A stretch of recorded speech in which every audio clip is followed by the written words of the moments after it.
Assalamualaikum warahmatullahi wabarakatuh. Alhamdulillah. Alhamdulillahi ala ihsanih wa syukru lahu ala taufiqihi wa amtinanih. Wa ashhadu an la ilaha illallah wahdahu la syarikalah ta'ziman li sya'nih. Wa ashhadu anna Muhammadan abduhu wa rasuluhu ad-da'i ila ridwanih. Salawatullahi wa salamuhu alaihi wa ala alihi wa ashabihi wa ikhwanih. Para jemaah, bapak-bapak dan ibu-ibu yang semoga Allah Subhanahu wa ta'ala limpahkan rahmatnya pada kita semua dalam kesempatan yang mulia ini. Marilah kita bersyukur kepada Allah Subhanahu wa ta'ala. Di awal pertemuan kita mengawali dengan rasa syukur. Dalam situasi, dalam kondisi sehat kita, banyak manusia yang sedang sakit, banyak manusia yang tidak bisa melaksanakan apa yang kita lakukan pada kesempatan kali ini. Ya, tentunya yang sehat punya keutamaan, bisa mengamalkan. Yang sakit juga punya keutamaan, punya kelebihan. Orang sakit juga Allah berikan kelebihan. Di antara cara menggugurkan dosa itu adalah dengan sakit. Tapi bukan berarti kita memilih untuk sakit. Kita memilih untuk menjadikan diri kita fit, sehat. Sebagaimana sabda Nabi SAW, al-mu'minul qawi khairun wa ahabbu ilallahi minal mu'minid dha'if.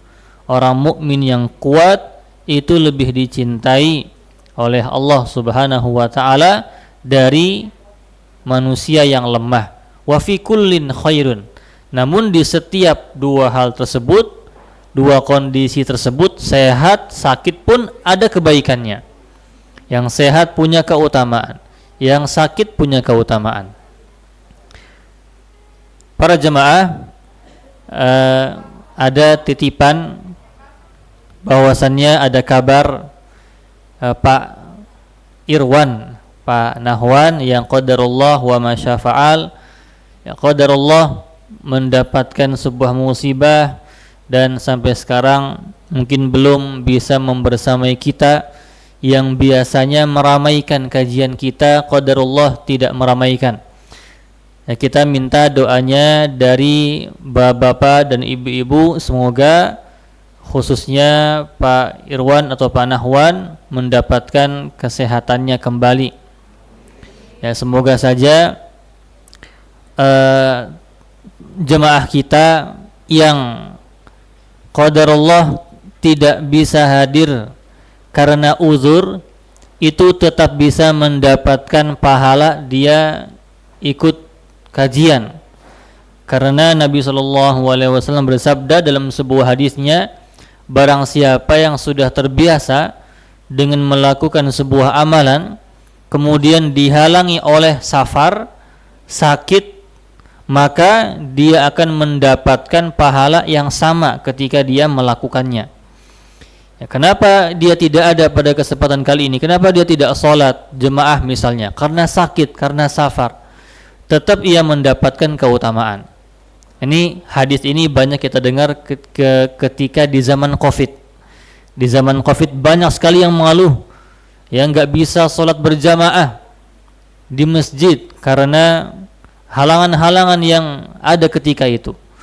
Nah, kita menyebarkan hadis seperti itu untuk memberikan kelapangan dada bagi orang-orang yang ingin sekali berjamaah tapi berhalangan. Maka dia tetap mendapatkan keutamaannya. Yang penting dia adalah orang yang memang jati diri sebelumnya itu memang selalu sholat berjamaah. 6.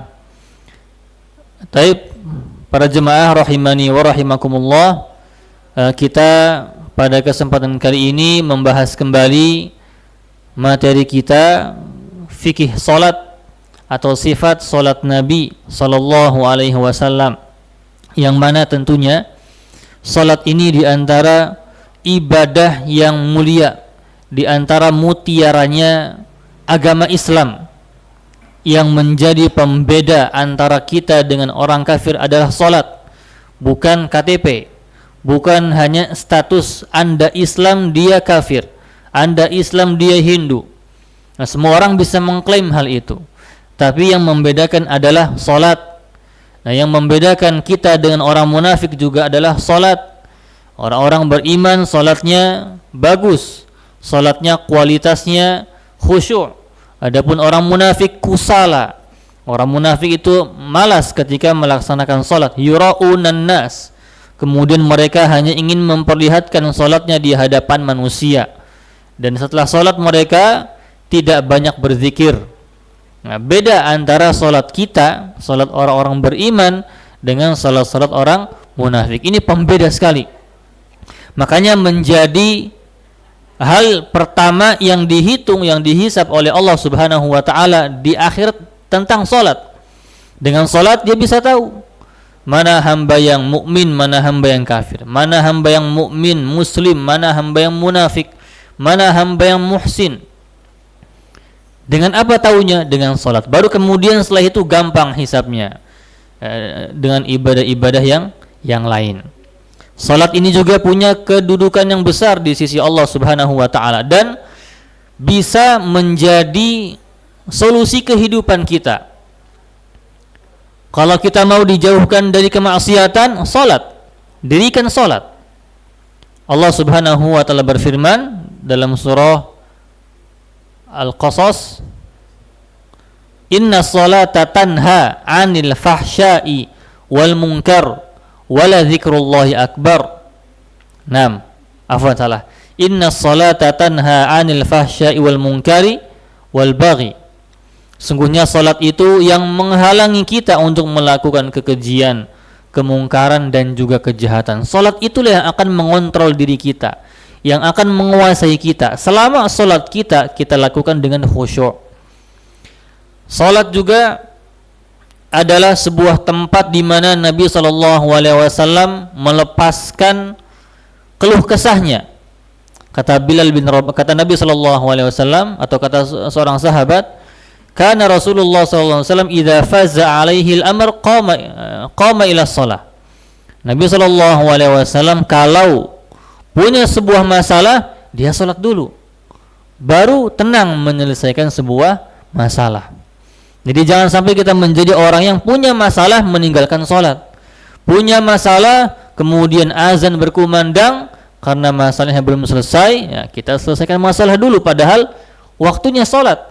Masalahnya enggak kelar-kelar sampai habis waktu. Habis waktu zuhur, habis waktu asar. Kenapa enggak salat? Ini ada masalah, ada problem.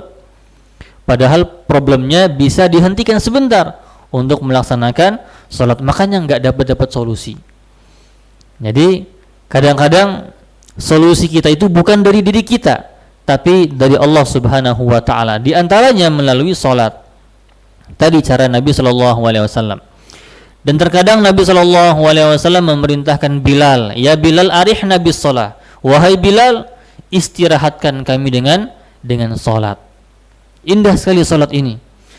Bukan sebuah ibadah yang berat bagi orang yang beriman, tapi ibadah yang memang menjadi rutinitas utama, yang menjadi tempat kembali seorang mukmin kepada Allah Subhanahu wa taala. Kita disuruh juga untuk meminta tolong kepada Allah dengan salat. Dalam surah Al-Baqarah, "Wasta'inu bis-sabri was-shalah wa innaha lakabiratun illa 'alal khashiin." Minta tolonglah kepada Allah dengan cara salat dan juga sabar. Jadi sekali lagi di sini kembali, yang mau diselesaikan, ditolong dalam sebuah permasalahan, kembali kepada salat, kembali kepada ibadah tunduk dan juga sujud kepada Allah Subhanahu wa taala. Makanya orang yang jarang salat ruwet hidupnya. Orang yang salatnya acak-acakan, hidupnya juga acak-acakan. ya walaupun dalam kondisi dunia di genggamannya. Dunia berada di genggamannya, akhirat acak-acakan. Kelihatan dari ruwetnya, kelihatan dari dia seakan-akan tidak punya waktu untuk mengurus agamanya. Ini sebuah azab dari Allah Subhanahu wa taala. Kalau orang enggak salat karena dunia, itu bukan nikmat. Itu namanya azab dari Allah Subhanahu wa taala. Nikmat itu ketika kita bisa 5 waktu disiplin melaksanakan salat bagi yang laki-laki dan juga yang perempuan. Taib. Kita sudah masuk ke pembahasan terakhir i'tidal. I'tidal, pembahasan i'tidal. Di antara sunnah i'tidal adalah memanjangkan berdirinya. Dan wajib bagi kita untuk tenang atau tuma'ninah ketika i'tidal. Nabi SAW i'tidalnya itu panjangnya sama seperti panjangnya ruku. Dan terkadang para sahabat berkata bahwasanya Rasulullah SAW lupa karena saking panjangnya i'tidal beliau. Jadi panjangnya i'tidal, Nabi SAW menjadikannya sama seperti panjang rukuknya. Dan bacaannya juga panjang. Ketika membaca Sami Allahu liman hamidah, yang paling pendek itu adalah Rabbana walakal hamdu. Yang panjangnya ada mil'us samawat wa mil'ul ardi wa mil'u ma syi'ta min syai'in ba'du. Ahlus sana wal majd ahaqqu ma qalahul abad. Allahumma la mani'a lima a'taita wa la mu'tiya lima mana'ta wa la yanfa'u zal jaddi minkal jadd. Ini bacaan panjangnya, dan ini yang sering dibaca oleh Nabi SAW. Makanya i'tidalnya sama panjangnya dengan rukuknya, bahkan lebih panjang sampai para sahabat mengira Nabi SAW lupa sedang i'tidal, tapi ternyata tidak. Nabi SAW memerintahkan seseorang yang buruk salatnya untuk tuma'ninah, untuk tenang dalam i'tidal, tidak buru-buru. Bukan sebuah ritual yang dipercepat i'tidal itu, tapi tenang. Tidak masalah untuk memanjangkan i'tidal lebih panjang daripada ruku karena kita mau menyelesaikan bacaan, tidak masalah. Dan bukan suatu hal yang asing dalam sebuah syariat ketika i'tidal itu lebih panjang daripada rukuknya. Namun terkadang kalau orang yang enggak biasa i'tidal panjang, imamnya i'tidalnya itu agak panjang, makmum ini enggak sabar mau ke bawah. Ya udah ancang-ancang kepalanya itu sudah setengah badan padahal imamnya masih tegak. Jadi itu udah enggak sabar mau sujud padahal belum diucapkan Allahu Akbar. Nah setelah itu sumarfa' ra'sak. Nah, di sini juga Nabi SAW memerintahkan kita untuk menegakkan badan kita sampai kembali semuanya tulang punggungnya. Kemudian sumarfa' ra'sak, kata Nabi SAW kepada orang yang buruk salatnya, mengajarkan, kemudian angkat kepalamu sampai benar-benar berdiri. Fayakhudhu kulla 'idhamin ma'khudhah, maka akhirnya tulang punggungnya ini kembali ke tempat asalnya. Dalam riwayat yang lain, fa idza rafa'ta fa'aqim sulbak, kalau mau naik fa'aqim sulbak, maka tegakkan ini tulang punggung ya, tulang punggungmu sampai kembali ke tempatnya masing-masing. Bahkan dalam riwayat lain, seseorang tidak akan sempurna salatnya kecuali dia sudah melaksanakan hal tersebut. Jadi sampai dia menyempurnakan i'tidalnya. Dalam hadis yang lain disebutkan, la yanzurullah, Allah tidak melihat salat seorang hamba yang tidak menegakkan sulubnya, yang tidak menegakkan tulang punggungnya antara ruku dan juga sujud. Jadi memang harus benar-benar sempurna dan juga perlu kesabaran ketika kita melaksanakan salat. Walaupun kita mungkin buru-buru, jangan buru-burunya ini terlalu mengabaikan yang rukun, dan di antara yang rukun adalah tumakninah. Ini pembahasan kita pada kesempatan yang sebelumnya. Baik, kita masuk ke masalah sujud. Kemudian summa kana sallallahu alaihi wasallam yukabbir. Nabi sallallahu alaihi wasallam ketika mau turun sujud, dia bertakbir Allahu akbar. Wa yahwi sajida, dan Nabi pun sallallahu alaihi wasallam turun untuk sujud. Beginilah yang diperintahkan, diajarkan oleh Nabi sallallahu alaihi wasallam kepada sahabat yang buruk salatnya. 6. Bagaimana cara beliau sallallahu alaihi wasallam turun ke sujud? Di sini ada perbedaan pendapat. Dalam sebuah hadis menyebutkan, kana idza arada an yasjud kabbar. Beliau sallallahu alaihi wasallam ketika mau sujud takbir dulu. Ini jelas takbir di antara kewajiban. Takbir intiqal, takbir perpindahan posisi. Wa yujafi yadayhi an jambaihi. Kemudian Nabi sallallahu alaihi wasallam menjauhkan tangannya dari sampingnya ini. Kemudian baru beliau sujud. Dan juga terkadang Nabi sallallahu alaihi wasallam sebelum sujud mengangkat tangannya. Jadi ketika i'tidal sami Allahu liman hamidah rabbana walakal hamd.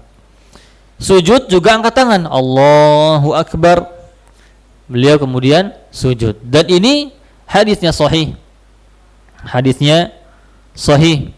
Diriwayatkan oleh Al-Imam An-Nasa'i dan juga Ad-Daraqutni dengan sanad yang sahih. Nabi sallallahu alaihi wasallam kadang-kadang mengangkat tangannya ketika mau sujud. Kalau kita mungkin tidak melakukan hal ini, kita langsung Allahu Akbar, tidak mengangkat tangan kemudian sujud. Namun dalam riwayat yang lain beliau sallallahu alaihi wasallam melakukannya. Diriwayatkan secara marfu', diriwayatkan secara nyambung langsung ke Nabi SAW dari 10 sahabat mengatakan masyru'iyah, disyariatkannya mengangkat tangan sebelum sujud. Yang mengatakan Ibnu Umar, Ibnu Abbas, Al-Hasan Al-Basri, tabi'in Tawus, Abdullah bin Tawus, Nafi' dan banyak dari para ulama. Bahkan yang menukil hal ini dan mengamalkannya adalah Al-Imam Ahmad bin Hanbal. Dan ini juga pendapat Imam Malik dan juga Imam Syafi'i rahimahumullahu ta'ala. Jadi kadang-kadang Nabi tidak mengangkat tangan, kadang-kadang Nabi mengangkat tangan. Dan kita tahu bahwasanya hukum mengangkat tangan itu adalah sunnah. Baik. Bagaimana cara beliau sujud? Bagaimana cara beliau turun ke sujudnya? Ada perbedaan pendapat di antara para ulama. Apakah mendahulukan tangan dulu atau mendahulukan lutut dulu? Perbedaan ini perbedaan yang kuat karena hadisnya mengatakan, ada yang melemahkan hadis, ada yang menguatkan hadisnya, sehingga perselisihannya menjadi kuat dan dua-duanya bisa diamalkan sesuai dengan apa yang kita yakini mana yang benar. Nah, kita nukilkan sebuah hadis yang diriwayatkan oleh Al-Imam Ibnu Khuzaimah, Ad-Daraqutni, Imam Hakim, dan mensahihkannya. Nabi sallallahu alaihi wasallam kana yadau yadayhi 'alal ardi qabla rukbatayhi. Nabi sallallahu alaihi wasallam meletakkan tangannya ke tanah sebelum lututnya. Jadi tangannya dulu kemudian lututnya. Seperti itu. Ini hadis yang mengatakan tangan dulu baru lutut. Kemudian mereka mengatakan apa? Ulama-ulama yang mensahihkan hadis ini mengatakan apa? Wa ma aradahu minal hadis la yasih. Hadis yang bertentangan dengan ini semua tidak benar, tidak sahih di sisi mereka. Nah, ini pendapat Imam Malik dan juga Imam Ahmad. Nah, dan juga dikuatkan oleh pendapat Imam Auza'i dengan ucapannya, Imam Auza'i ini seorang tabi'in yang hidup setelah sahabat meninggal semua, mengatakan adroktun nas, aku melihat seluruh manusia. Jadi di zamannya Auza'i, aku melihat seluruh manusia yad'una aydiyahum qabla rukabihim. Mereka meletakkan tangannya dulu baru kemudian lutut mereka. Nah, kemudian dikuatkan juga dengan hadis idza sajada ahadukum, kalau kalian sujud, fala yabruk kama yabrukul ba'ir, jangan kalian turun seperti turunnya onta. Wal yadha yadayhi qabla rukbatayhi, maka letakkan tangan dulu sebelum lutut. Jadi kalau onta ketika mau turun untuk tersungkur itu kaki belakangnya dulu. Kaki belakangnya baru kemudian ya. Oh, praktek ya dia. Iya benar. Oh iya. Bismillah. Iya. Jadi kalau onta itu yang turun dulu kaki dulu apa tangan dulu? Kaki, karena empat-empatnya kaki, nggak ada tangannya. Subhanallah. Jadi kaki belakang dulu turun, kemudian baru baru tangannya. Baru tangan. Kalau yang tadi hadis tadi menyebutkan Nabi SAW ketika i'tidal seperti ini, ya, sami Allahu liman hamidah rabbana walakal hamdu, dan i'tidalnya panjangnya sama seperti rukuknya. Kemudian beliau terkadang takbir Allahu akbar, kemudian sujud. Ada nggak kita ada ya? Ada sebagian yang mempraktekkan takbir untuk sujud. Kalau kita jarang Allahu akbar kemudian sujud. Nah, sujudnya apakah kita meletakkan tangan ini dulu, aduh kesemutan, ini dulu kemudian ini? Nah, ini yang kesemutan. Nah, ini tadi hadis yang kita bahas. Yang disahihkan oleh Ibnu Khuzaimah, Ad-Daraqutni dan Hakim, mengatakan tangannya dulu kemudian lututnya. Kita ulang lagi tadi. Jadi dari i'tidal kemudian lutut dulu, kemudian tangan dulu kemudian lutut, seperti itu. Nah, ada juga yang memang kalau kita seringnya melihat dan masyhur di kalangan mazhab Syafi'iyah, yaitu lutut dulu seperti ini. Kemudian baru tangan. Nah, cara yang kedua ini tadi disebutkan itu adalah seperti onta, dan Nabi SAW melarang fala yabruk kama yabrukul ba'ir, jangan turun seperti turunnya onta. Itu kalau onta kan jadi seperti ini dulu nih, kalau kasar, baru kemudian tangannya diluruskan. Wallahu a'lam. Onta seperti itu. Nah, dilarang seperti itu. Dan kata tadi ulama yang mensahihkan hadis tangan dulu kemudian lutut, mengatakan hadis yang lutut dulu kemudian tangan itu la yasih, tidak ada yang sah, tidak ada yang sahih katanya. Nah,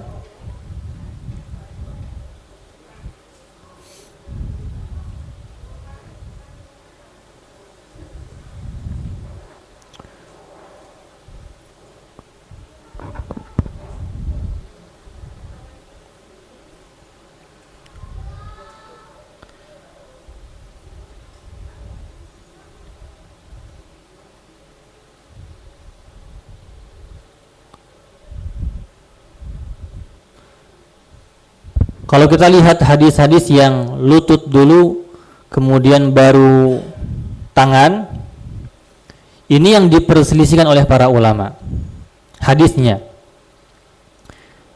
Jadi dalam sebuah hadis menyebutkan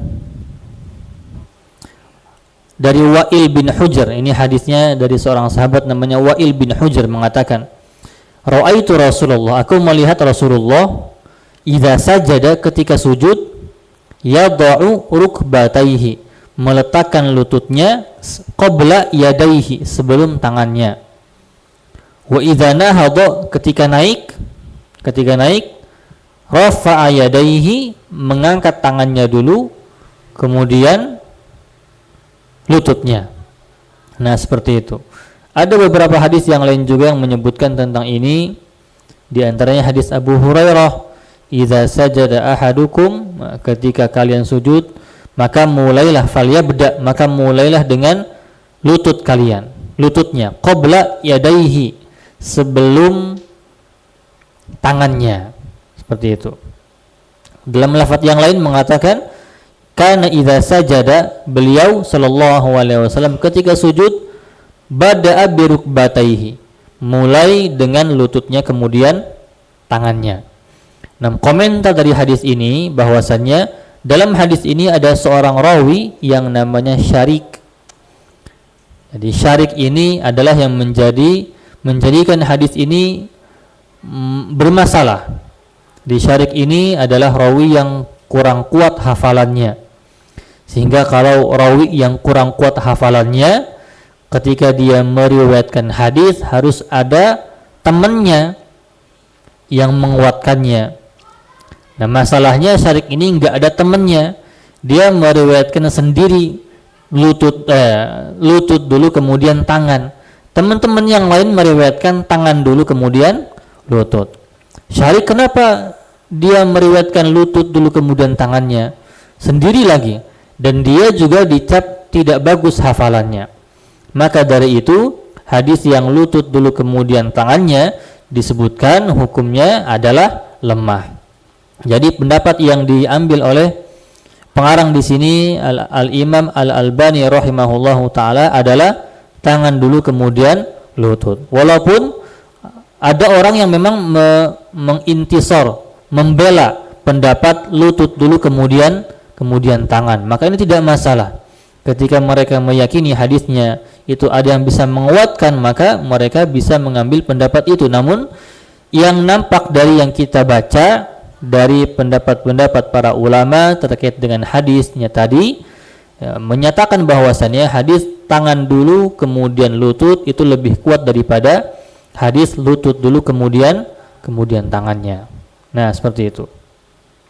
Dan ini tentunya tidak boleh kita jadikan menjadi sebuah ajang perpecahan ketika melihat ikhwan kita, saudara kita atau saudari kita berbeda dalam masalah ini.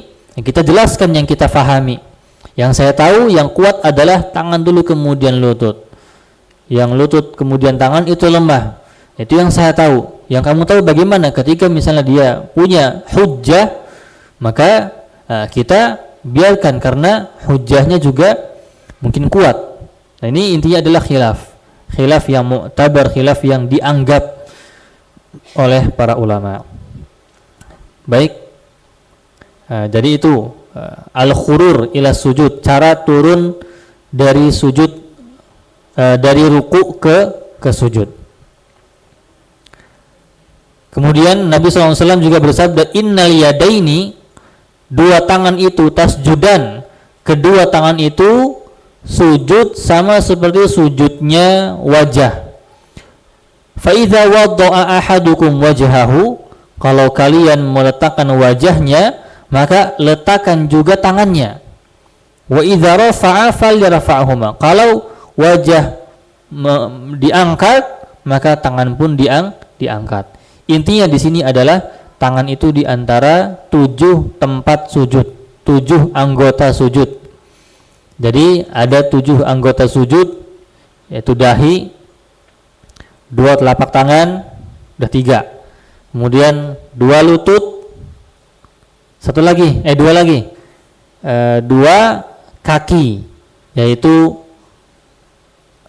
ujung-ujung kaki itu. Jadi ada 2 jari-jari kaki, maksudnya kaki itu 2, kemudian lutut 2, kemudian telapak tangan 2, satu lagi adalah dahi. Dan dahi itu termasuk dihitung hidung.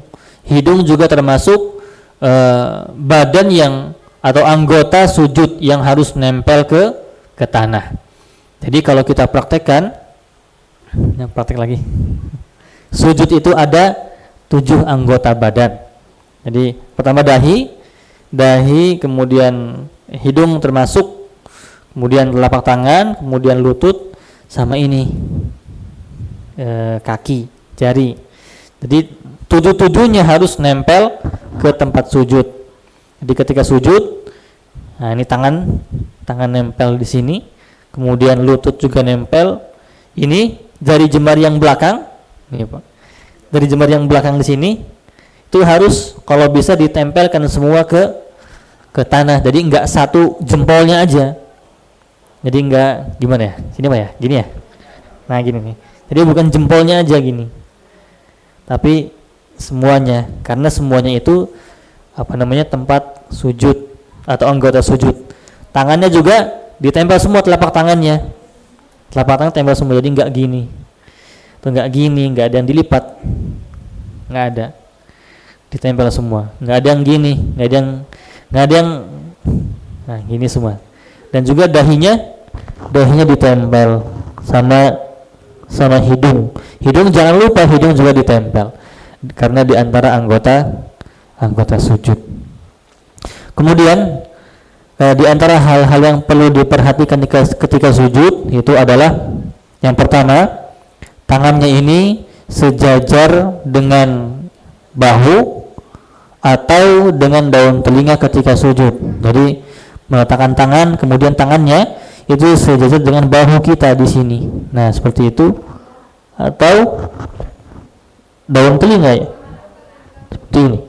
Ini bahu, ini daun telinga. Jadi enggak terlalu jauh seperti itu. Nah, jadi enggak di perut seperti itu. Atau enggak di atas kepala. Tadi benar-benar di sini atau sini. Dan juga kemudian jarinya semua menghadap ke kiblat. Jari tangan, kemudian jari kaki semuanya menghadap ke kiblat. Dan juga harus lurus seperti ini, tidak direnggangkan seperti ini. Tidak, dalam sebuah hadis Nabi tidak merenggangkan tangannya seperti ini. Jadi lurus semua, agak dirapatkan dan juga tidak digenggam seperti ini. Tapi semuanya menghadap kiblat. Jempolnya enggak begini semua. Jadi seperti ini. Kemudian perutnya itu tidak nempel ke paha ya. Tidak nempel ke paha. Jadi tidak seperti ini.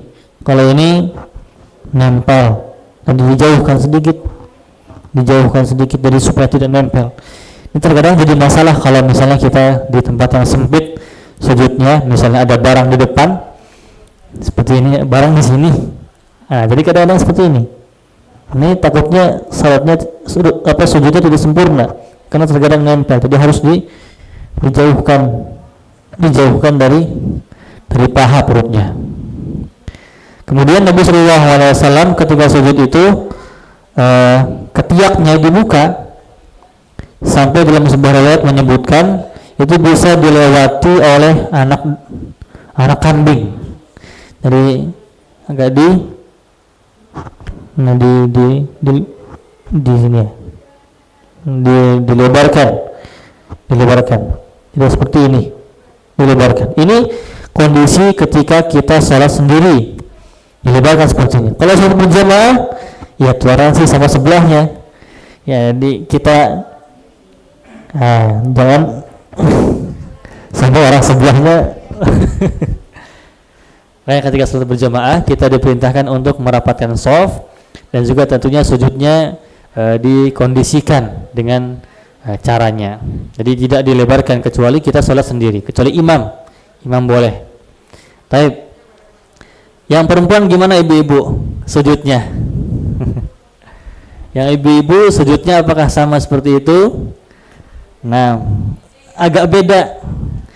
Jadi kalau wanita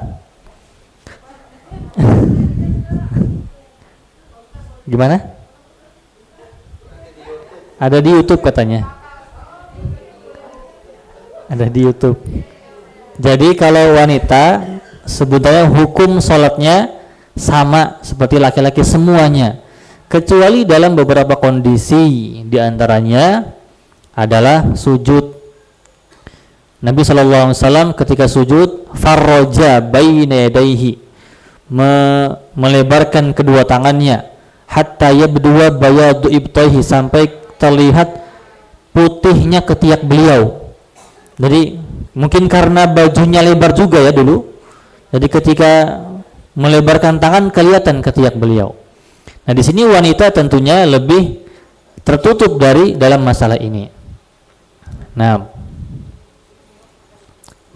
diriwayatkan dari Ibnu Abbas, seorang sahabat, meriwayatkan Ibnu Abbas ini radhiyallahu anhu ditanya tentang salatnya wanita. Maka beliau menjawab, tajtami' wa tahtafiz. Hendaknya mereka, yaitu perempuan, tajtami', merapatkan, wa tahtafiz, dan mendekatkan anggota-anggota badannya. Ini riwayat Ibnu Abi Syaibah dan sanadnya hasan, bagus sanadnya. Jadi dianjurkan kalau wanita agak merapat sedikit tangannya, kemudian kakinya, pahanya ke perutnya agak dirapatkan, itu tidak masalah. Kita sebutkan lagi riwayatnya dari Nafi', dari sahabat Ibnu Umar radhiyallahu anhuma, ditanya kaifa kunnan nisa, gimana caranya wanita itu salat di zaman Nabi sallallahu alaihi wasallam. Qal, menjawab, kunna yatabarra'na, mereka duduk merapatkan kakinya. Jadi tidak lebar, jadi dirapatkan kakinya, rapatkan kakinya. Summa umirna an yahtafizna, kemudian diperintahkan untuk merapatkan anggota badannya fi sujud, ketika sujud. Hadis ini diriwayatkan oleh Abu Hanifah. Jadi Imam Abu Hanifah meriwayatkan hadis juga, bukan hanya bagus dalam fikih, tapi beliau juga punya buku kumpulan hadis, Musnad Abu Hanifah punya, dan sanadnya sahih. Seorang tabi'in berkata, Ibrahim An-Nakhai, idza sajadatil mar'atu, kalau wanita sujud, faltadumma fakhidhaiha, maka rapatkan pahanya, wal tadu' batnaha alaihima, dan dekatkan pahanya dengan perutnya. Jadi tidak seperti laki-laki tadi. Kalau laki-laki harus menjauhi perut dengan pahanya, ya, sebisa mungkin, senormal mungkin. Jadi mungkin ada masalah bagi mungkin bapak-bapak yang agak kendor, agak besar perutnya, jadi agak sulit untuk menjauhkan. Nah, senormal mungkin bisa, senormal mungkin. Kalau wanita, maka diperintahkan untuk merapatkan. Nah, kenapa masalahnya? Kenapa berbeda dalam masalah sujud ini? Nah, kata Ibnu Qudamah, seorang ulama mazhab Hambali, berkata, asalnya an yasbuta fi haqqil mar'ati min ahkami shalah ma thabata lirrijal. Hukum salat wanita itu ya sama seperti laki-laki. Karena khitab, karena yang ditujukan dalil ini kepada semua, tidak ada perbedaannya. Kecuali hanya saja perempuan itu khalafathu fi tarkit tajafi, itu berbeda, yaitu tidak melebarkan anggota badan. Li'annaha aurah. Nah, ini alasannya. Wanita itu alasannya kenapa merapatkan, li'annaha aurah, karena wanita itu aurat. Benar-benar dijaga wanita. Ketika ibadah aja dijaga dari nampaknya anggota badan tersebut. Nah, kan kita sudah pernah membahas ya, wanita itu sebaik-baik salatnya itu di rumahnya, lebih baik di ruang tamunya, lebih baik di kamarnya, lebih baik di kamar-kamarnya, benar-benar tertutup wanita. Dan ketika sujud juga masih diperintahkan untuk tidak melebarkan, merapatkan. Li'annaha aurah fastuhibba laha jam'u nafsiha, maka dianjurkan untuk merapatkan badannya. Liyakuna astar laha, supaya lebih tertutup. Fa innahu la yu'man, karena tidak menjamin atau ada resiko tersingkap sesuatu dari auratnya ketika melebarkan anggota badannya. Nah, jadi nggak ada orang sholat nggak pakai baju, nggak ada. Pakai baju tetap aurat, tapi tetap harus dijaga auratnya dari tersingkap. Nah, ini kesempurnaan agama Islam sampai membahas hal seperti ini. Jadi wanita itu dijaga sekali. Makanya wanita udah dijaga sama Islam, tapi kadang-kadang wanita muslimahnya yang mengumbar sendiri auratnya. Ini yang menjadi masalah. Padahal agama Islam sudah menjaga ya, dalam masalah ibadah, dalam masalah menikah pun proses menikah dijaga wanita. Tidak mudah untuk dilihat dan lain-lain. Nah, tapi kadang-kadang seperti itu, belum paham agama. Baik. Nah, itu adalah kondisi atau posisi ketika sujud. Nah, ketika sujud, kata Nabi SAW kepada orang atau sahabat yang buruk salatnya, idza sajadta famakkin li sujudi. Kalau sujud maka tegaskan sujudnya. Maksudnya jangan nempelnya jangan setengah-setengah, tapi benar-benar ditempelkan. Nah, dahinya, kemudian lututnya, jari-jarinya, terutama yang kaki, ya betul-betul semuanya itu ditempelkan dan diarahkan ke arah kiblat semuanya, bukan hanya jempol saja. Kecuali memang kesulitan untuk melakukan hal tersebut, maka ini uzur. Nah, karena yumakkin aidan rukbataihi, Nabi SAW itu menguatkan juga sujud lututnya, wa atraf qadamaihi, dan juga hujung-hujung kakinya, wa istaqbil bisururi qadamaihi, dan kakinya itu menghadap kiblat, wa yarussu aqibaihi. Nah, jadi tadi anggota sujud ada 3, dahi 1, 2 telapak tangan, 2 lutut, dan juga 2 kaki. Ini disebut dalam hadis. Dalam hadis, nah, kata para sahabat, kata Nabi SAW, umirtu, aku diperintahkan untuk sujud di atas 7 anggota badan. Yang pertama, alal jabhah. Yang pertama, pakai dahi. Dan bukan hanya menunjuk ke dahi saja Nabi itu. Wa asyara biyadihi ala anfi. Menunjuk juga kepada hidung. Jadi yang pertama, aku diperintahkan untuk sujud dengan menggunakan 7 anggota badan. Yang pertama dahi. Nabi nggak lupa untuk menunjuk hidungnya, dahi. Waliyadain, dan tangan, maksudnya telapak tangan. Warukbatain, dan lutut, dan juga hujung jemari kaki. Nah, wala nakfitus siyab wasyar, dan kita ketika sujud tidak sibuk untuk membetulkan rambut yang panjang, atau tidak sibuk untuk membetulkan sorban yang mungkin terjatuh ke bawah. Sujud seperti itu. Jadi misalnya ketika ada sebuah hal yang menghalangi dahi kita untuk terkena tempat sujud, nah maka itu tidak masalah selama hal itu muttasil, nyambung dengan badan kita. Contohnya tadi rambut, ketika contohnya rambut kita panjang, ketika sujud turun semua rambutnya. Nah, ada sebagian rambut yang mungkin menutupi dahi.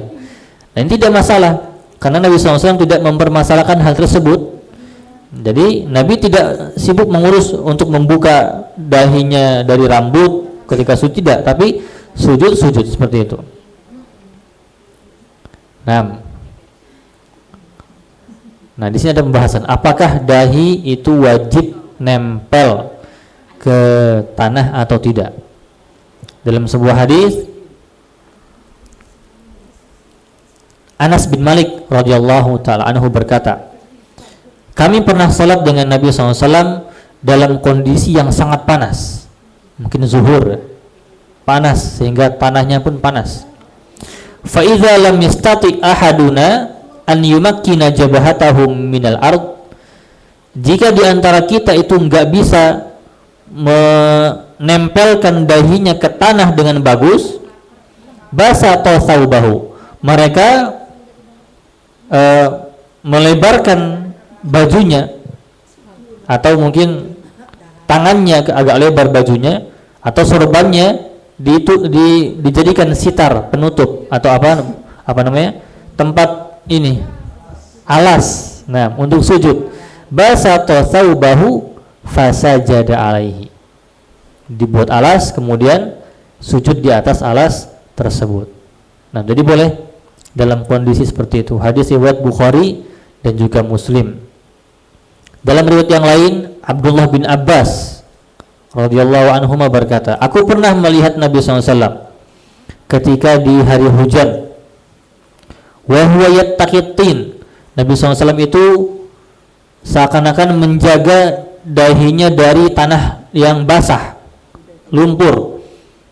Idza sajada, ketika sujud, dengan membuat alas dari kain. Yaj'aluhu duna yadayhi ilal ardi idza sajada. Kain itu beliau SAW gunakan menggunakan alas dari kain tangannya. Jadi menutupi tanahnya. Jadi dahinya tidak langsung ke tanah tapi menempel di alas tersebut. Jadi boleh-boleh saja, diperbolehkan. Kata Ibnu Qudamah mengatakan, wala tajibu mubasyaratul musalli. Tidak wajib menempelkan semua anggota sujudnya secara langsung ke lantai. Nah, kata Qudhi Iyad berkata, idza sajada, kalau ada orang sujud ala quri imamah, di atas lipatan sorbannya, au kamhi, atau dahinya terkena ujung kainnya, tangannya, fassalatu sahihah, maka salatnya sah, tetap sah. Contohnya kita peci misalnya, peci Indonesia atau peci haji misalnya, peci haji, walaupun belum haji belum pakai haji. Nah, jadi terkadang orang mungkin dia pakai peci itu menutupi dahinya, kemudian ia salat dengan kondisi seperti ini, dan dia sujud dengan di atas pecinya, maka itu salatnya sah. Namun tentunya lebih afdol ketika sujud itu langsung ke lantai.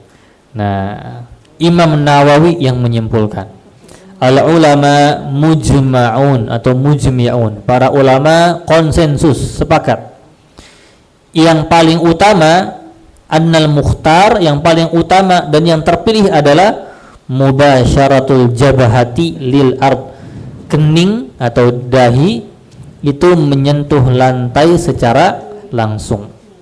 Maka terkadang dulu kita sangat ditegaskan oleh para guru kita, para ustadz kita, untuk tidak menutup dahi ketika sujud. Jadi dahinya, pecinya diangkat pecinya. Jadi kita angkat pecinya seperti ini, supaya tidak menutupi dahi ketika sujud. Dan ini sah-sah saja, dan lebih afdal seperti itu. Nah, jadi itu pembahasan tentang sujud.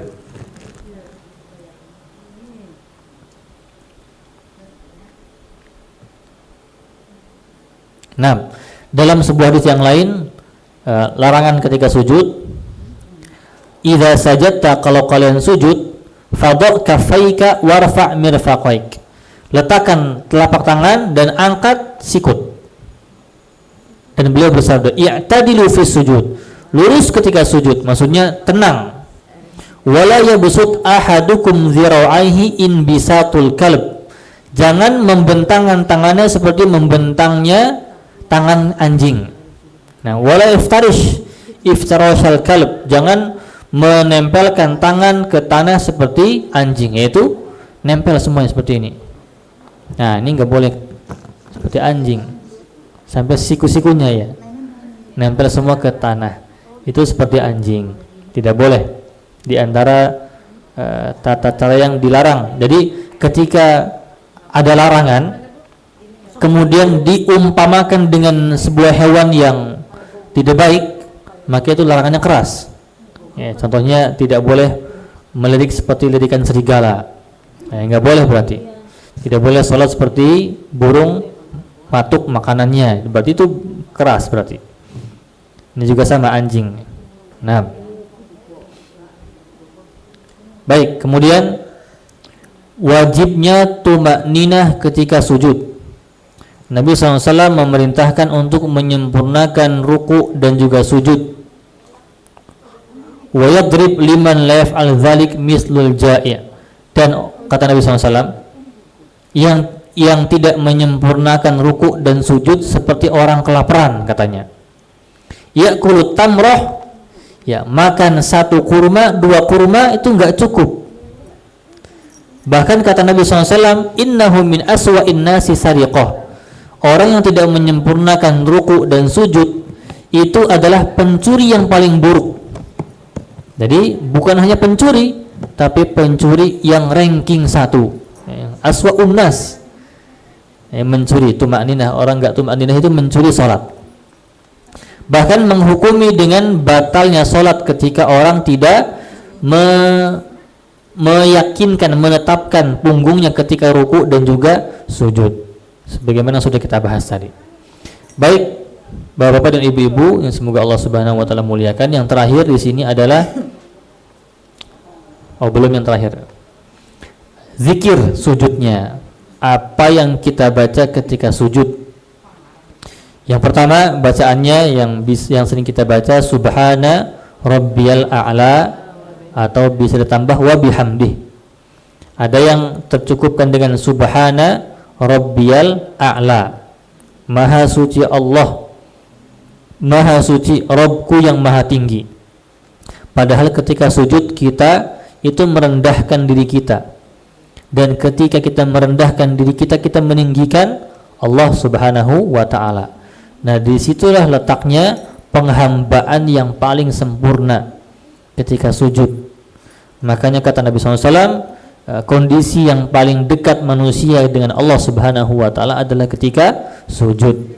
Dan sujud itu tempat doa dikabulkan, karena sedang menghambakan diri kita itu. Beliau terkadang mengulanginya 3 kali, namun membaca 1 kali sudah sah. Kemudian beliau sallallahu alaihi wasallam itu mengulang-ulang subhana rabbiyal a'la lebih banyak ketika di salat malam.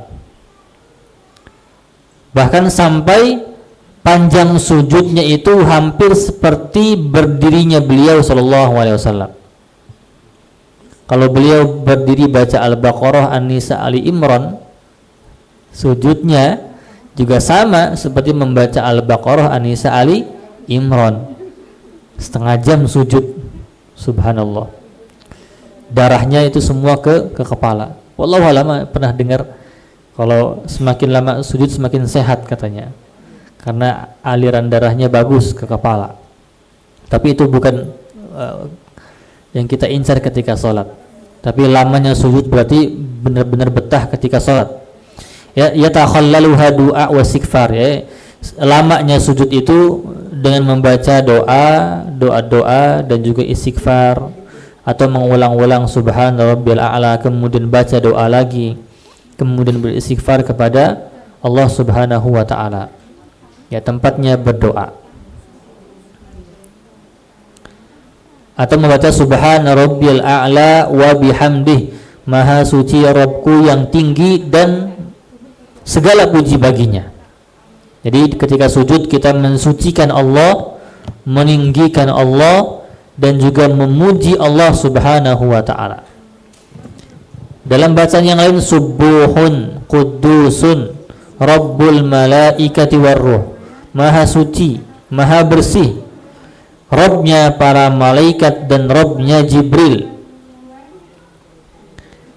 Atau membaca subhanakallahumma rabbana wa bihamdika Allahumma ighfirli, maha suci Rabb kami dan segala puji baginya, ya Allah ampunilah aku. Jadi tempat minta ampun juga sujud itu.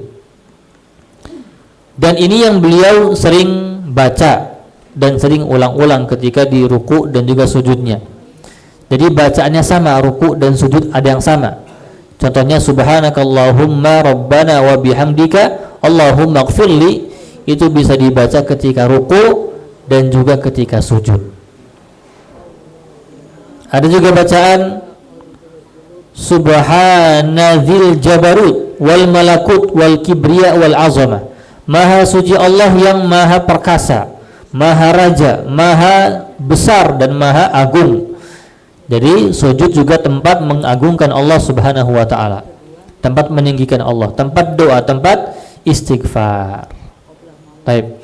Dan ketika sujud itu tidak boleh kita membaca Al-Quran, kecuali doa yang kita baca itu adalah doa yang dari Al-Quran. Maka ketika itu kita tidak niat untuk baca Quran, tapi baca doa. Contohnya, Rabbana atina fid dunya hasanah wa fil akhirati hasanah wa qina adzabannar. Itu di surah Al-Baqarah ada. Rabbana la tuzigh qulubana ba'da idh hadaitana wa hab lana min ladunka rahmah innaka antal wahhab, surah Ali Imran. Boleh dengan niat kita baca doa, bukan baca Quran. Jangan sampai kita baca Quran ketika sujud, itu tidak boleh.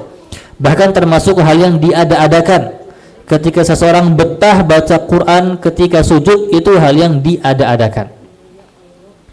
Itu adalah tempat untuk berdoa. Dan sujud, Nabi SAW selalu memanjangkan sujudnya.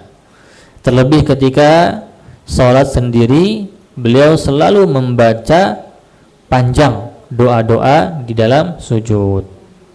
Baik, cukup sampai sini insyaallah pembahasan sujud. Masih ada beberapa pembahasan tentang sujud lagi. Di antaranya memanjangkan sujud, kemudian keutamaan sujud, kemudian sujud di atas tanah dan juga hasir batu, kemudian naik dari sujud, kemudian al-iqa'. Ini sudah masuk ke duduk di antara dua sujud. Duduk iqa' itu yang bagaimana? Yang diperbolehkan ketika duduk di antara dua sujud. Insyaallah kita akan bahas hal tersebut di pertemuan yang akan datang. Barakallahu fiik. Cukup sampai sini materinya. Kita buka tanya jawab. Kalau misalnya ada pertanyaan, semoga bisa diberikan hidayah oleh Allah untuk menjawabnya. Amin. Assalamualaikum warahmatullahi wabarakatuh. Waalaikumsalam warahmatullahi wabarakatuh. Pak Ustadz mau bertanya, ya.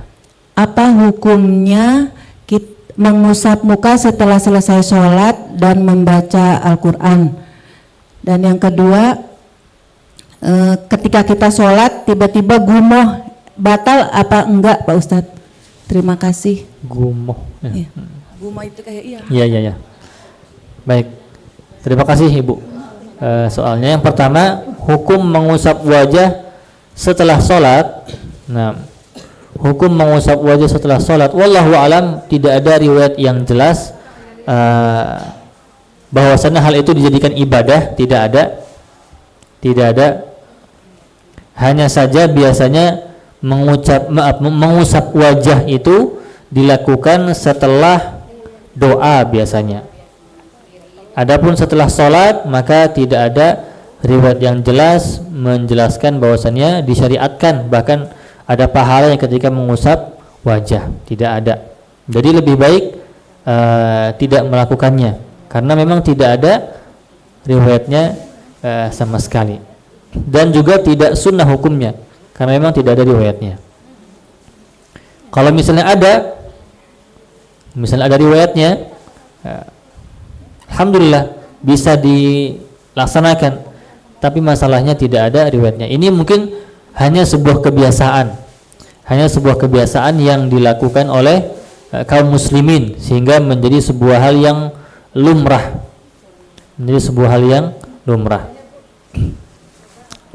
Riwayat yang menyebutkan Nabi SAW mengusap wajah adalah setelah doa. Di antaranya hadis Sunan Abu Daud. Nabi SAW ketika selesai berdoa, Nabi mengangkat tangannya. Nabi ketika berdoa mengangkat tangannya dan mengusap wajahnya dengan kedua tangannya setelah berdoa. Adapun setelah sholat maka tidak ada. Wallahu a'lam bishawab. Kemudian yang kedua soalnya adalah bagaimana kalau gumoh, apakah membatalkan sholat atau tidak? Ini wallahu a'lam, saya nggak tahu.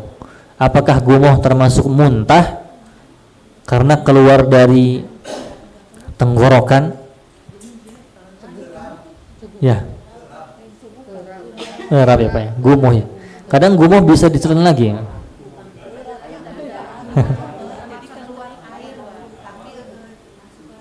Wallahu a'lam, saya nggak tahu. Tapi uh, untuk mengambil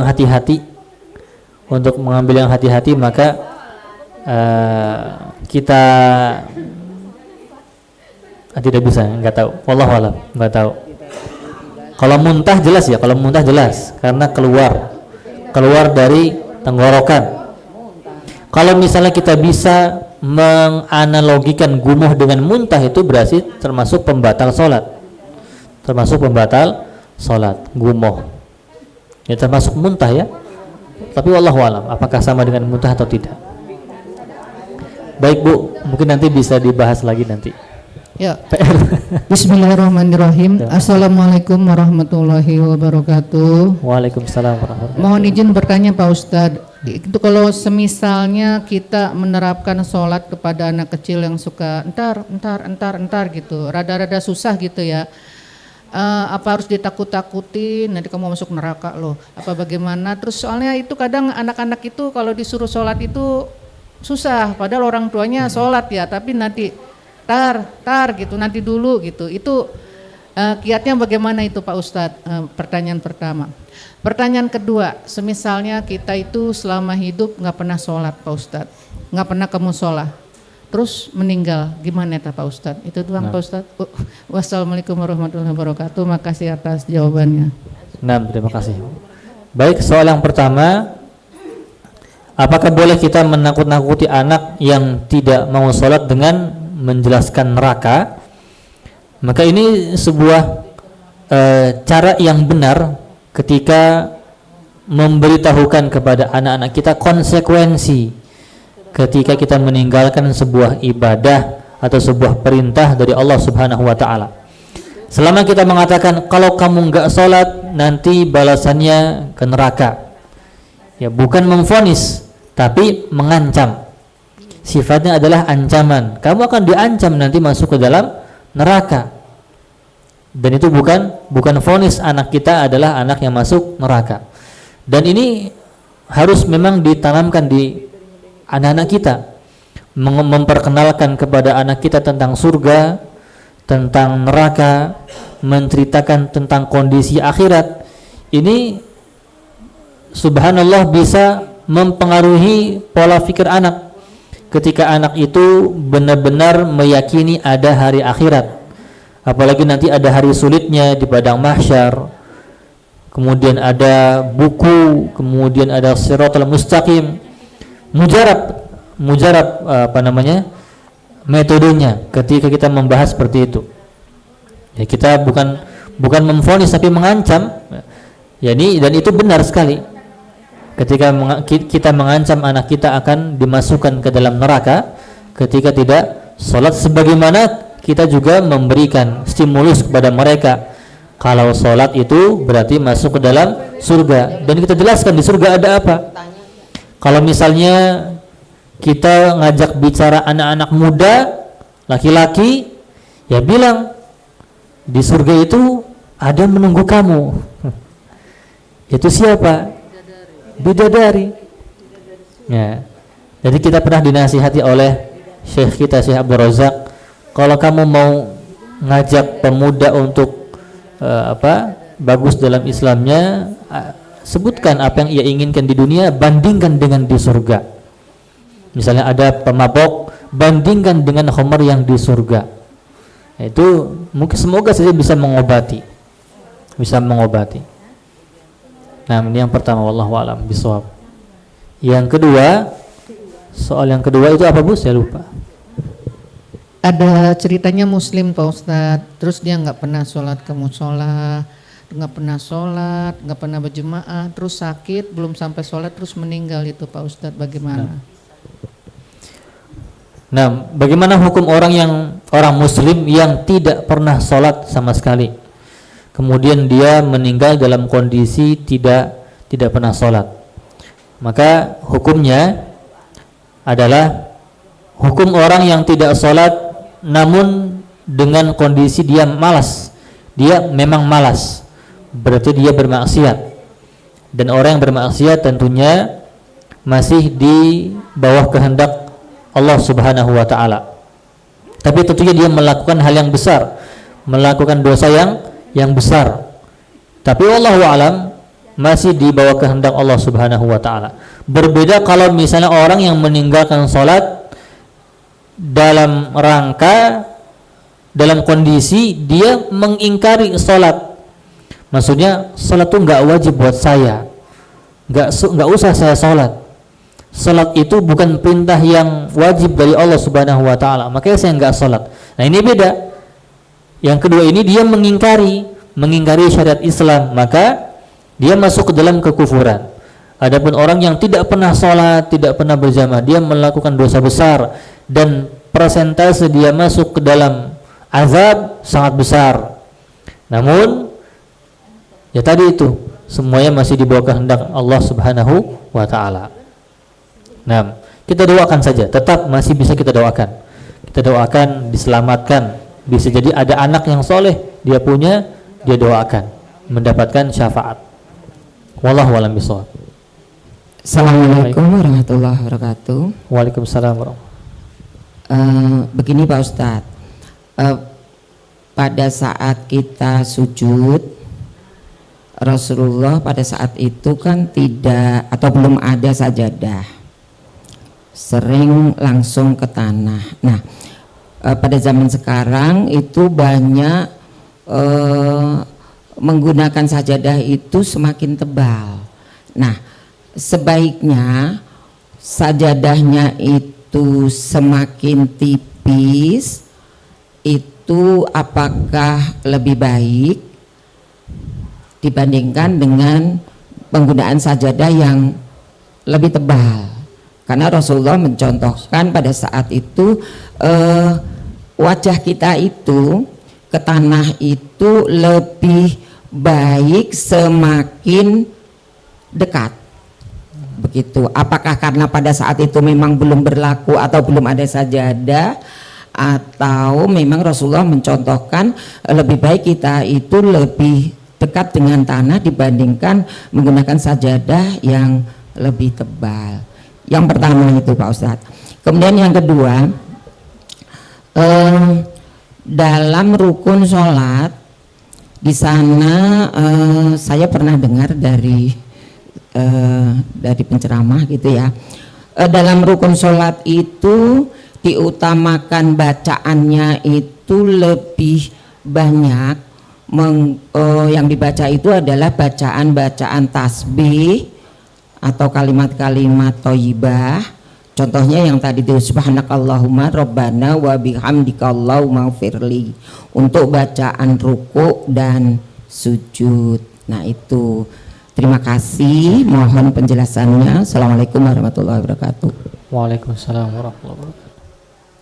Baik, terima kasih atas soalnya. Yang pertama, apakah lebih afdol anggota sujud kita itu nempel ke tanah atau tidak? Apakah semakin tipis sejadahnya itu semakin afdol sujud kita? Maka sujud itu dihitung, dinilai itu bukan dari tebal atau tipisnya sejadah dari tanah. Nah, terkadang lantai masjid kita sekarang itu sudah banyak yang menggunakan lantai, tidak langsung ke tanah. Itu insya Allah bisa, itu insya Allah sujudnya sah. Dan wallahu alam tidak ada riwayat yang menyatakan bahwasannya harus nempel ke tanah, walaupun memang di zaman Nabi SAW itu masjidnya masih dari tanah lantainya. Tapi tidak ada riwayat yang memang mengarahkan kita untuk langsung nempel ke tanah. Ya, bisa kita menggunakan sejadah atau mungkin kita sholat di alas yang sangat lembut ya. Contohnya kasur atau apa, maka selama sujudnya itu berada di tempat sujudnya kita, yaitu tetap sah. Walaupun tempat sujudnya itu tinggi sekali, maka tidak masalah. Wallahu a'lam bishawab. Kemudian yang kedua, Yang kedua ini hukum tasbih ya, memperbanyak tasbih ketika sujud, maka itu disyariatkan untuk memperbanyak tasbih dengan bacaan tadi subhanakallahumma rabbana wa bihamdika Allahumma ighfirli, dan juga bacaan-bacaan tasbih yang lain subhana rabbiyal a'la wa bihamdih subuhun kudus rabbul malaikati waruh, semuanya itu adalah tasbih, ada makna mensucikan Allah Subhanahu wa taala. Wallahu a'lam bishawab. Baik, dari Bapak-bapak. Assalamualaikum warahmatullahi wabarakatuh. Waalaikumsalam.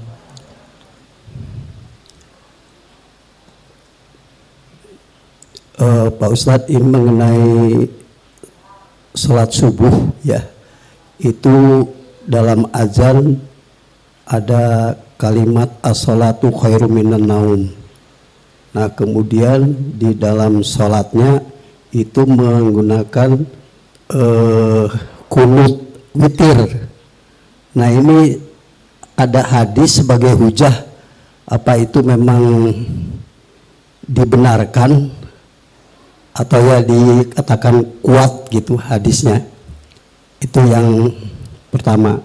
Kemudian begini lagi, yang kedua,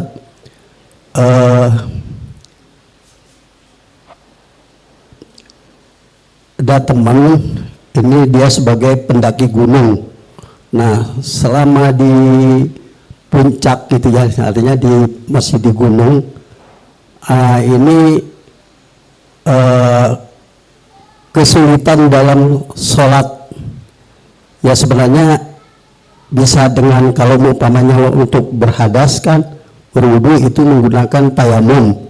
Nah tapi karena teman itu belum memahami masalah taharah itu tadi, nah jadi sengaja itu sholat ditinggalkan beberapa waktu. Nah yang jadi pertanyaan begini, apa masih ada kesempatan untuk dikodok itu sholat seandainya mereka sudah selesai dari melakukan panjat gunung gitu? Kira-kiranya gimana Pak Ustadz? Bisa enggak itu dengan istilahnya dikodok, mungkin begitu? Mungkin itu saja Pak Ustadz. Assalamualaikum warahmatullahi wabarakatuh. Waalaikumsalam warahmatullahi wabarakatuh. Baik, terima kasih. Yang pertama terkait dengan sholat subuh, membahas tentang kunut Pak ya, tentang kunut witir atau kunut di dalam sholat subuh. Pembahasan masalah kunut dalam sholat subuh juga termasuk di antara pembahasan yang ada perselisihan pendapat di antara para ulama, dan sama perselisihannya dalam masalah hadis, apakah hadisnya lemah atau hadisnya kuat terkait dengan kunut di dalam sholat subuh. Yang zahir, yang nampak ketika kita melihat hadis-hadis yang mengarahkan kepada kunut di subuh secara rutin, itu lemah hadisnya. Di situ ada rawi yang namanya Ja'far, kalau tidak salah Ja'far, sama seorang yang dilemahkan oleh para ulama hadis sehingga hadisnya tidak bisa dijadikan hujjah. Ini pendapat bagi orang yang memang benar-benar menguatkan hadis tidak ada kunut rutin dalam subuh. Ada kunut di dalam salat witir, ada kunut namanya kunut nazilah ketika terjadi banyak bencana atau banyak musibah, itu diperbolehkan. Dan Nabi SAW rutin melakukan kunut nazilah ini bukan hanya di subuh saja, tapi zuhur, asar, maghrib, isya selama 1 bulan. Hadisnya dari Anas bin Malik radhiyallahu taala anhu. Nah, kemudian di situ ada perselisihan pendapat. Maka kita di sini tentunya berlapang dada. Seorang makmum berkewajiban mengikuti imamnya. Bahkan dalam sebuah riwayat Imam Ahmad mengatakan, barang siapa yang berimam dengan imam yang melaksanakan kunut, maka dia pun harus ikut imam. untuk mengangkat tangannya. Adapun namun ini juga masih dalam ranah perselisihan pendapat. Apakah makmum itu harus ikut imam angkat tangan atau diam saja? Ini juga perselisihan pendapat. Jadi ini kuat ininya perselisihan pendapatnya. Namun yang nampak, yang zahir dari hadisnya lemah, sehingga tidak bisa diamalkan, kecuali orang-orang yang memang mungkin meyakini bahwasannya hal itu kuat bagi dia, maka dia lakukan. Namun makmum yang meyakini hadisnya lemah, maka dia tidak wajib untuk mengikutinya. Diam. Wallahu a'lam bishawab. Kemudian yang kedua, bagaimana kondisi ketika seorang pendaki atau orang yang meninggalkan sholat, kemudian dia baru ingat atau baru faham permasalahannya. Selama salatnya itu ditinggalkan di bawah 3 hari, maka dia wajib qadha. Contohnya tadi, kasus tadi, seorang pendaki yang mendaki gunung, kemudian dia tidak salat, contohnya tidak salat maghrib, tidak salat isya, tidak salat subuh, karena ketidaktahuannya. Dan ini juga mungkin dosa kalau misalnya dia nggak tahu, padahal banyak ilmu di kota. Ya, karena dia tidak bergerak untuk belajar, akhirnya dia meninggalkan salat tadi, maka dia wajib qadha. Dia wajib qadha maghrib, isya, dan juga subuhnya ketika dia ingat. Ya, sebagaimana sabda Nabi SAW, "Man nasiya salatan falyusalliha idza dzakaraha." Barang siapa yang lupa tentang salat, maka salatlah ketika ia ingat. Jadi sebanyak apapun salat, ya, maka dia qadha. Para ulama memberikan batasan waktunya. Di antaranya adalah ulama yang mengatakan di bawah 3 hari. Orang pingsan, orang yang lupa, atau orang yang mungkin sedang menjaga perbatasan dan tidak bisa sholat ketika itu, maka boleh mengqadha. Wallahu a'lam bishawab.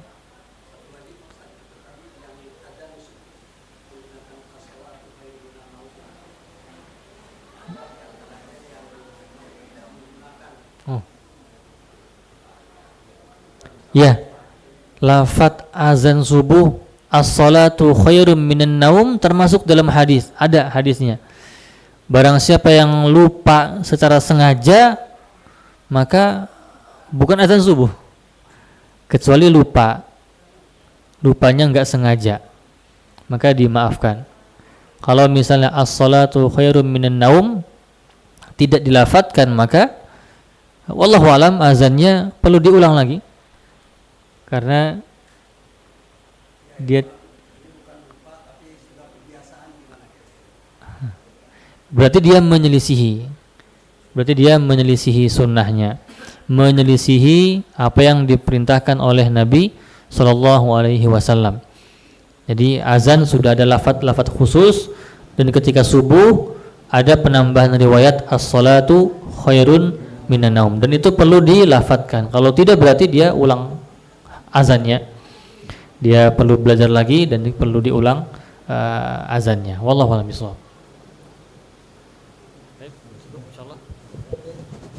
Cukup? Ada lagi?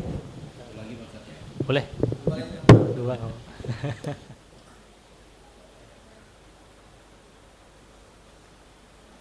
Assalamualaikum Pak Ustadz. Waalaikumsalam. Ini ada riwayat yang kelihatannya kontradiksi dalam hal setelah selesai salam.